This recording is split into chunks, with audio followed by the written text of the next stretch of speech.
Congress passing legislation looking to change the way D.C. polices and punishes criminals, including 2 bills aimed at changing how young people are prosecuted. Republican lawmakers say they're making D.C. safer, but Democrats and many people living in the district argue the opposite will happen. D.C. News Now's Daniel Hamburg joining us live tonight on Capitol Hill. And Daniel, this would be a major change to the district's criminal justice system.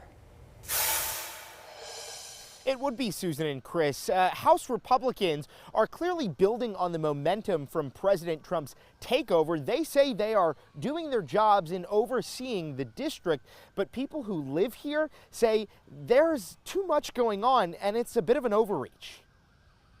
Republican lawmakers are continuing what they say is a crackdown on crime in D.C. Our great nation's capital has been plagued by violence, destruction, disorder for far too long, and decades of weak pro-crime leadership has turned this once great city into a dystopia. With minimal Democratic support, the House passed 2 bills Tuesday.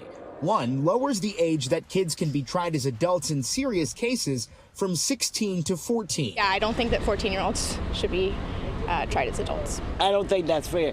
Charge the parents with that, not the children. It's the parents' fault, not the kids. The other gets rid of judges' abilities to give sentencing alternatives to young adults under 25. The House bill makes that now 18 and under.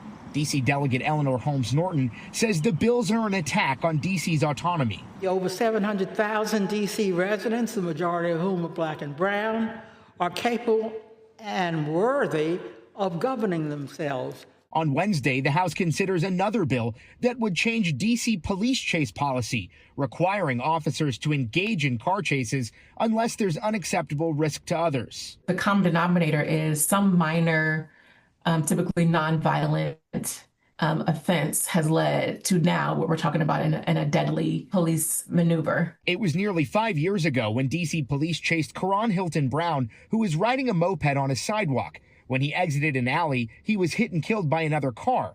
The officers were convicted in connection to his death and cover-up and fired by the department. But earlier this year, they were pardoned by President Trump and reinstated to the force. The cost to human life is very high, and the benefit is very low.